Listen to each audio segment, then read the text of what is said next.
আসসালামু আলাইকুম সুপ্রিয় দর্শক, আমাদের সকালের সংবাদে আপনাদেরকে স্বাগতম।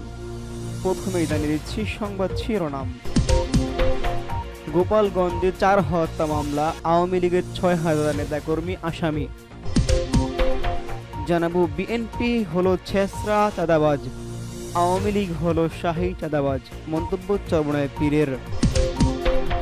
এদিকে কলেজে কৃষক দলের কর্মসূচিতে জয় বাংলা স্লোগান, শিক্ষার্থী সাময়িক বহিষ্কার।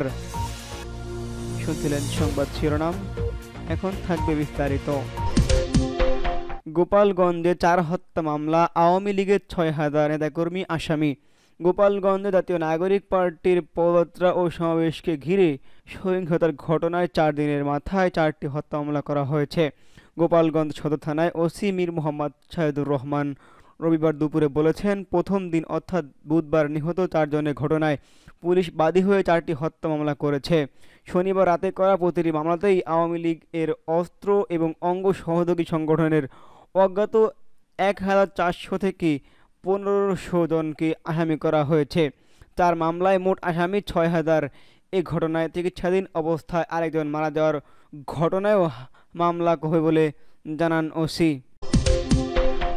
জানাবো চরমোনাইয়ের পীর মন্তব্য, বিএনপি হলো ছেঁচড়া চাঁদাবাজ আর আওয়ামী লীগ হলো শাহী চাঁদাবাজ। মন্তব্য চরমোনাইয়ের পীরের।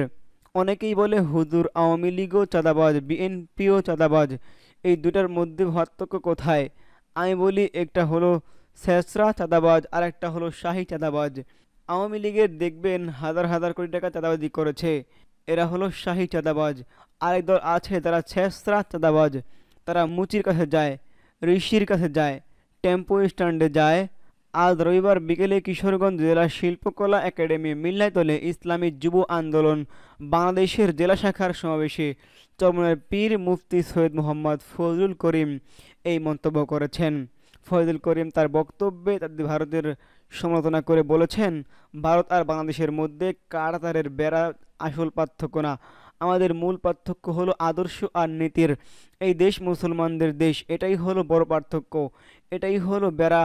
তারা যদি ইসলামকে নষ্ট করতে পারে, যদি ইসলামকে ধ্বংস করতে পারে, তাহলে সিকিমের মতো কিছু চাটুকার ও দালালকে ঠিক করে এই দেশে ভারত এদিক একদিন না একদিন বাগিয়ে নেবে। কাশ্মীর, হায়দ্রাবাদ এই সময় স্বাধীন ছিল, তা ভারত দখল করেছে। আপনারা দেখেছেন, ভারত একটি মানচিত্র বের করেছে, সেখানে বাংলাদেশকে ভারতের ভিতরে ঢুকিয়ে দিয়েছে। এই জন্য সতর্ক হন, 2 নম্বর নেতার কাছ থেকে দেশ এখনও 1 নম্বর হতে পারে না।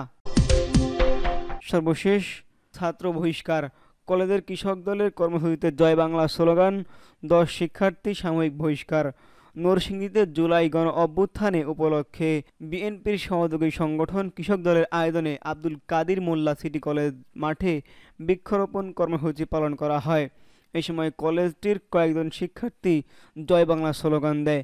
এই ঘটনায় উপস্থিত নেতাকর্মী ও শিক্ষার্থীদের মধ্যে উত্তেজনাপূর্ণ পরিস্থিতি সৃষ্টি হলে 10 শিক্ষার্থীকে সাময়িক বহিষ্কারের সিদ্ধান্ত নেয় কলেজ কর্তৃপক্ষ।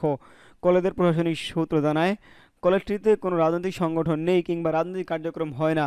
গেল রবিবার বিভিন্ন শিক্ষা প্রতিষ্ঠানে এইচএসসি পরীক্ষা কেন্দ্র হওয়ায় বিএনপি নেতৃবৃন্দ বৃক্ষরোপণ কর্মসূচির ভেন্যু হিসেবে আব্দুল কাদির মোল্লা সিটি কলেজ মাঠকে বেছে নেয়।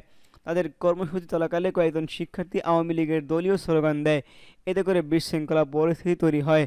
এই পরিপ্রেক্ষিতেই কলেজ কর্তৃপক্ষ প্রাথমিকভাবে অভিযুক্ত মানবিক বিভাগের 10 জন শিক্ষার্থীকে আপাতত ক্লাস বর্জন সহ সাময়িক বহিষ্কারের সিদ্ধান্ত নেয়।